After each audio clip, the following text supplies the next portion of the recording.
이거 하나 못 해줘? 정말 내가 몇 번을 말해. 남편 너 진짜 언제까지 그럴래?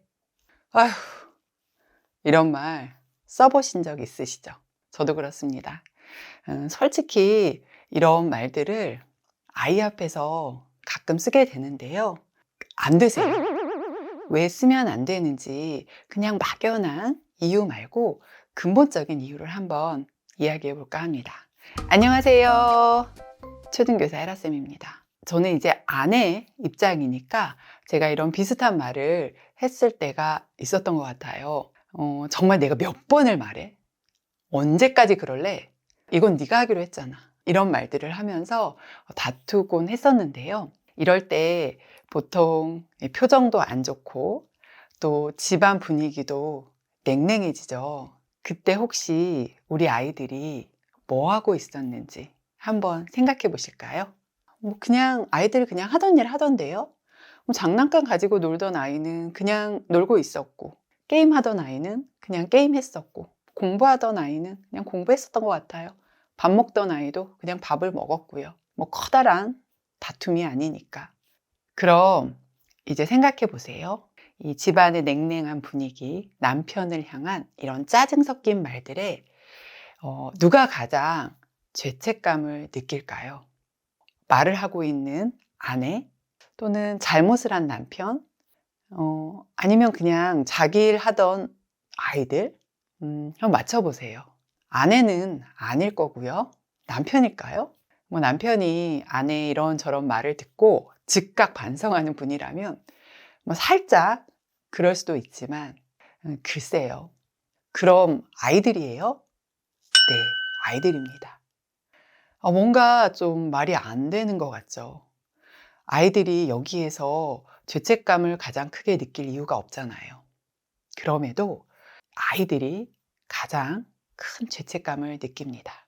특히 유아와 초등학교 저학년 이하의 아이들은 이 모든 일이 본인들 탓이라고 생각하는 경향이 있습니다.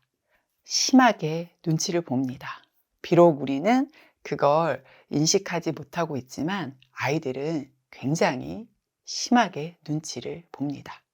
부부 갈등에 있어 집안 분위기가 위축될 경우 어린 자녀가 있다면 내 감정에만 너무 휩싸여서 분위기를 싸늘하게 만들어 가지 마시고 아이들을 염두에 두세요. 오늘 왜 그런지 제가 제대로 된 이유를 설명해 드릴게요. 설명을 듣고 나면 아예 안 그럴 수는 없지만 저 포함해서 아마 조금은 조심하게 될 거예요. 끝까지 시청해 주세요. 혹시 피아제 들어보셨어요? 피아제는 인지 발달 심리학자입니다. 특히 아동의 인지 발달 단계에 대한 연구로 유명해요. 아동의 발달 과정에서 발생하는 인지 발달에 대한 이론을 제시해서 아동의 발달 단계를 4단계로 구분했어요. 그 중에 부부싸움과 집안 분위기에 가장 취약한 아이들이 만 2세부터 만 7세까지의 아동입니다. 아이들 발달 단계가 조금씩 다르니 한 3세 정도부터 9세 정도까지 보면 되고요. 일부 3학년 아이들도 포함할 수 있겠네요. 이 또래의 아이들은 피아제의 이론에 의하면 전조잡기로 분류되고 자기 중심성이 굉장히 강한 특징이 있는 시기입니다. 자기 중심성, 자기 중심적 사고란 타인의 생각이나 감정이 자신과 동일하다고 여기는 거죠. 타인의 관점이나 느낌을 고려하지 않는 사고방식입니다. 이 사고가 연관되어 있습니다. 이 사고의 특징은 예를 들면 장난감을 다른 아이와 나누기 싫어하거나 또 다른 아이의 장난감을 막 뺏어오는 행동을 하거나 또는 놀이터에서 집에 가자고 하면 떼를 쓰는, 즉 자기 입장만 생각하는 행동을 하는 것이 이 시기의 특징인데요. 그런데 자기중심적 사고를 가진 시기의 아이들은 가정이 불안하거나 불행한 일이 생길 경우에 또 부모 사이의 사이가 좋지 않아 부부싸움이 일어날 경우에 이 상황을 논리적으로 분석하거나 현실을 객관적으로 파악하기보다는 이러한 모든 일들이 나 때문에 생기는구나 나 때문에 불행한 일이 생기는구나. 또 나로 인해 엄마 아빠가 사이가 좋지 않구나.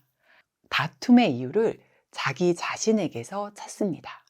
따라서 아빠로 향하는 엄마의 말들 또는 아빠가 엄마를 비난하는 말들을 자신이 무언가를 잘못했구나라는 정말 우리가 생각하기엔 말도 안 되는 비논리적인 판단을 하게 되는 것입니다. 이러한 전조잡기의 불행한 경험은 아이의 성격 발달이나 정서에 큰 영향을 줍니다. 불행감을 안겨주죠. 이해가 조금 되시나요? 화가 나는 일이 있으면 아이들이 듣지 않을 때, 또 너무 화가 난다면 장소를 이동해서 대화를 나누세요. 아이 앞에서 큰 목소리로 폭언을 한다거나 그렇지 않으시겠지만 심지어 폭행까지 하는 것은 하지 말아야 합니다. 그 이유 중에 주요한 이유를 바로 여기에서 찾을 수 있는 겁니다. 그럼에도 저도 마찬가지지만 생활하다 보면 아이 앞에서 어쩔 수 없이 남편에게 화를 내거나 집안 분위기를 냉랭하게 만들게 되잖아요. 그럴 땐 그건 너 때문이 아니야, 너의 잘못이 아니야 라고 안심을 시켜주시는 게 좋을 것 같아요. 그렇게 함으로써 죄책감으로 스스로를 책망하는 것을 좀 완화시켜 주셔야 합니다.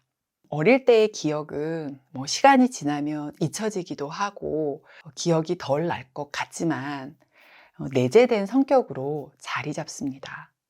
만 2세에서 7세까지 초등학교 저학년 정도까지는 이 자기중심적 사고를 하게 되어 부모의 싸움이 잦다거나 집안 분위기가 냉랭하다거나 이런 것들은 아이의 자존감 하락 문제를 야기시킵니다. 이러한 문제는 또 학습에도 영향을 미쳐요. 그 이야기는 다음에 하도록 하겠습니다. 학교에서 근무하다 보면 아이들이 쉬는 시간에 교탁 주위로 많이 모여서 엄마 아빠가 싸운 얘기, 가정의 이야기 이런 것들을 많이 제잘제잘 이야기하는데요. 엄마 아빠가 싸웠다, 그래서 속상하다라고 하면서 눈물까지 보이는 친구들이 가끔 있어요. 제가 그 이야기를 들을 때마다 좀 마음이 아팠거든요. 그럼 이제 저는 학교에서도 엄마 아빠가 서로 의견이 맞지 않는 부분이 있었구나. 그렇지만 그건 너의 잘못이 아니야. 조금 이해해 드려 라고 다독여 주지만 부모님이 하시는 게 훨씬 더 효과적이고 더 맞다고 생각해요. 물론 저도 학교에서 그렇게 하고 있지만요.